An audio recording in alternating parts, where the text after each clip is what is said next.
Self-care and self-love are different, yet they're definitely connected. Both are things that we know are beneficial and even necessary if we want to live an optimized life. An AI overview describes self-care as the actions we take to support our physical, emotional, and mental well-being, while self-love is more about how we value, accept, and relate to ourselves internally. And I think that's a pretty good distinction. So today we'll talk about self-care, and next time we'll go into self-love. What comes to mind when you think of self-care? Usually it's something to do with pampering or resting or reward. For this episode, titled Not Your Typical Self-Care Tips, my purpose is to expand and challenge what your definition of self-care truly is about. I first expanded what we typically think when we say true self-care back in episode number 50, called Discover True Self-Care, It's Not What You Think. Since then, I've learned a few more things through my own experiences as well as coaching hundreds of women. Some of these might not feel like self-care. They might feel uncomfortable, but that doesn't make them any less valuable. If you're new here, I'm Clarenda Price, a former registered nurse, personal trainer, and certified life and weight loss coach. I help women create sustainable changes that support their mind and body. They can then feel more energized, supported, and live a life that feels healthy and enjoyable, and in a way that is sustainable. So let's dive into a few forms of self-care that you might not have thought of yet, or at least put them in the category of self-care. I do think that many of you will resonate with number one, especially if you're in your 50s like I am, and we're starting to become aware that getting healthier is self-care. One of the greatest gifts you can give yourself is better health. The challenge is this kind of self-care usually requires things that aren't so comfortable. It takes more time, money, consistency, focus, and a commitment.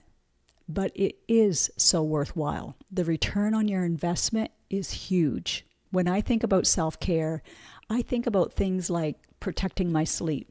Years ago, I didn't feel that way. As the youngest of 4 children, I formed a belief at a very young age that going to bed early wasn't fair. My brother was 5 years older than me, and then I had a sister 7 years and 10 years.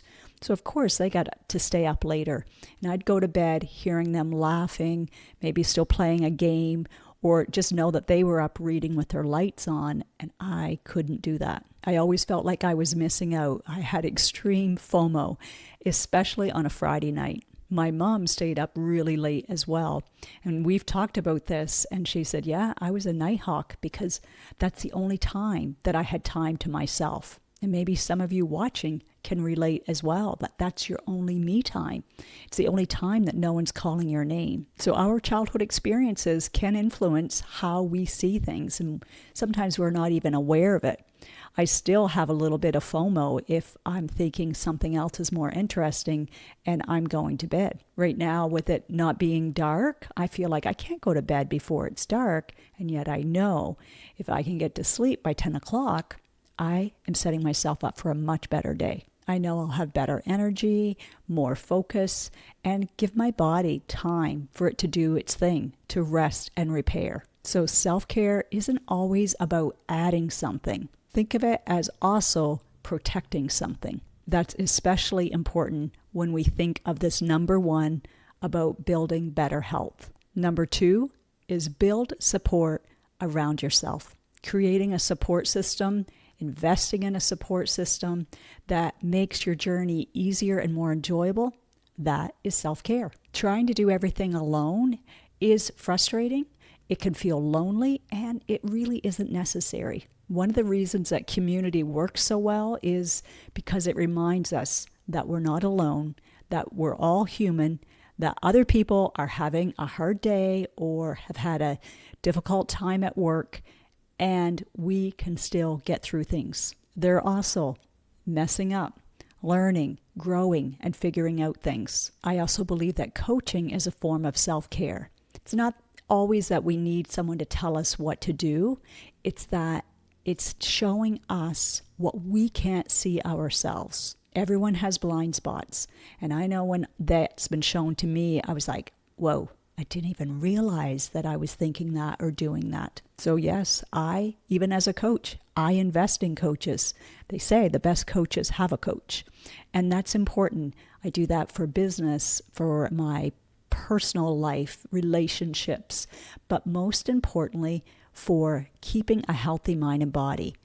I believe in investing because I want to clean out those cobwebs, and it's just so much easier when someone else is there and acting as your mirror, reflecting back to you what maybe you can't quite see yourself. If I'm carrying around unhelpful beliefs or unresolved stress, even resentment, I want to know.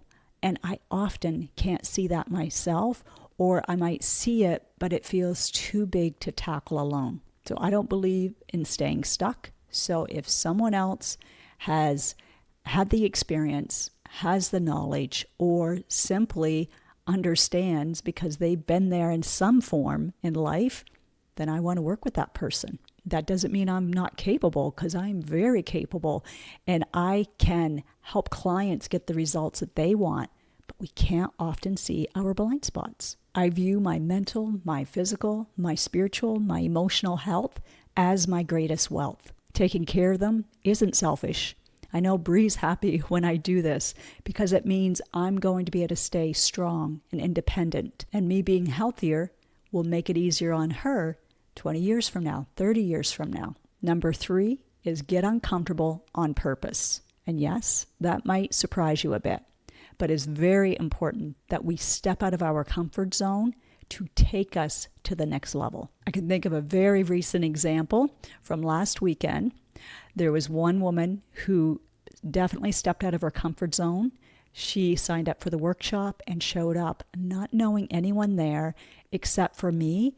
And that was from years ago in childhood and then again in our group program. It would have been easy for her to just stay home and say, oh, maybe next time. She may have even had thoughts of, what if I don't fit in?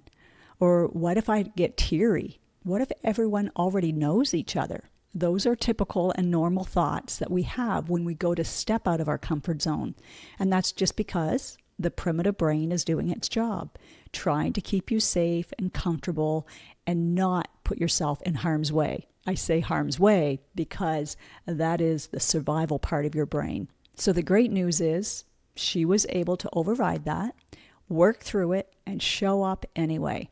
And she learned a lot. She connected. She did have a few tears a few times, but she wasn't alone. She felt seen and heard and connected. She got to experience something new and was challenged in the very best way. So remember, self-care is sometimes about feeling discomfort, but it's about choosing the discomfort that helps you move forward instead of the discomfort of staying stuck. Number 4, focus on what you can control. One thing I've learned is that I don't feel good when I spend too much time focusing on things I can't change. I can care, I can have compassion, I can stay informed, but if I can't take action on something, then it leaves me feeling helpless and hopeless and often overwhelmed. I don't believe, at least for myself, that is self-care. Self-care is directing your attention to something that you can actually take action on. If there's a way to make a difference, then make a difference. Your choices, reactions, habits, conversations, all of these things are within your control. Even small actions can restore a sense of agency. And agency feels a whole lot better than helplessness. Number 5, schedule fun and connection before life just fills that space. Many of us schedule work, appointments, deadlines, all of those things without adding in the fun and enjoyment. Then we feel surprised when life feels heavy or we feel drained. So if something matters to you, something high in your values, then make sure you mark it in. You've probably heard if it's not scheduled, if it's not marked down, it most likely won't happen. And then, of course, It can't just be marked in. You need to follow through and honor that. I'm still a work in progress in this area, but I know when I do follow through, it feels so good. I love time with family and friends, or biking, hiking, basically anything in nature, or even reading. But you know what else I find feels like true self-care? It's quite surprising, is when I take the time to clean out a closet, especially my clothes closet, because when that feels organized, it feels lighter. And then when that feels lighter and calmer, that's how my brain, my mind and body reflects that as well. So the self-care activity really doesn't matter. It's how you feel afterwards. Number 6, solve the real problem. I love massages. Like, hands down, it's one of my favorite self-care things. But a massage often treats the symptoms, not the source. It provides temporary relief, like I could use that right now. But if the stress patterns remains, the tension will return. The same thing happens emotionally and mentally. So going for a walk feels good.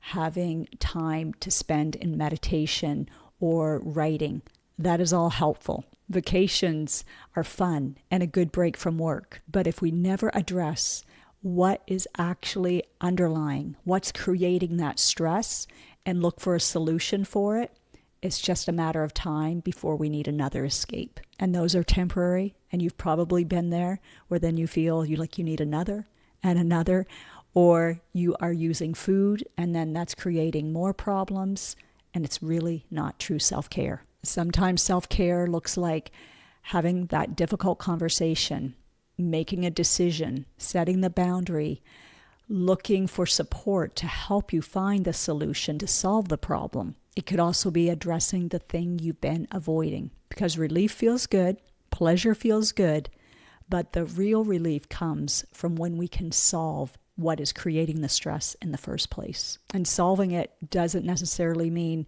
changing the circumstance, because 9 times out of 10, you can't change that. But the way your perception, the way you're viewing it, and the way it's impacting your nervous system, that's what support and help can help you with. And last but not least, number 7, down-regulate earlier. Pay attention to the first signs that indicate that your nervous system is becoming overloaded. Don't wait until you're exhausted, or wait until you're snapping at people, or your body is screaming at you, just trying to get your attention. Notice the earlier signs, like tension in your neck or your back, mental spinning, or feelings of overwhelm and anxiety. Choose to respond now so that you don't react later. Yes, you might feel irritated now, but that could lead to an even bigger emotion later. And I know for me, I find it best not to even respond sometimes unless it's to say, I need a minute. And then I step outside and I take some deep breaths in and I put some space between it. That's self-care, but it's also protecting a relationship. Other things you can do is just simply sit quietly. Others may want to move, walk that energy out of their body. It could be something comforting, like if you have a pet. I don't have one right now, but if I had a dog, I'd pat my dog. In the past, I've pet my cat. And just the purring, that actually does help regulate your nervous system. You could also cuddle with your husband if he's not the source of your stress. If he's the calm one, that can be a bit of a co-regulating, as long as he's in agreement to that. Maybe it's calling a friend and saying, hey, can we meet for a coffee or going for a walk? Just do something that you know will soothe and make your nervous system feel safe again. The earlier you intervene, the less recovery and possibly the less repair you have to do in a relationship. As we wrap up, this is your permission slip that for the next little while, you can make this time your priority time. Time to focus on yourself. This is especially important if your health is at risk mentally, emotionally, physically, or spiritually. It's not because you don't care about others. You do. But remember, it's difficult to pour into others when your own cup has been depleted for quite a while. The healthier you become, the more energy and patience and love that you're going to have to pour into them. And the difference is, when you've taken care of yourself, you can pour without feeling like you're depleted, and that benefits everyone. Now, if you're listening to this on Tuesday, June 9th, then you're just on time, because tonight is the only workshop for Eat the Ice Cream Without the Guilt, Overthinking, or Spiral. It's on Zoom, no camera required. You can even be on your PJs if you want. It starts at 6:30 Atlantic Standard Time, which is 5:30 Eastern Time. We're going to talk about all things summer and treats, the temptations, and what to do about it, and how to enjoy your summer. So much in control, as well as having the energy and enjoyment. It doesn't have to be all or nothing. That's what I'm about. That's how I'm here to be able to help you and to empower you to make this summer your best one yet. Next time, we'll continue with episode 166, it'll be, and we'll do that on self-love. And who knows, maybe we'll make this into a mini-series. And if we do, you're going to want to make sure you're subscribed. Hit the little bell so that you will get a notification, especially for time-sensitive things like tonight's workshop. You might be just hearing about it for the first time. In fact, you might have just been scrolling and found me for the first time. So thank you. I appreciate you. And I would love to hear if there was something said today that has you thinking. Let me know. I always love hearing from you.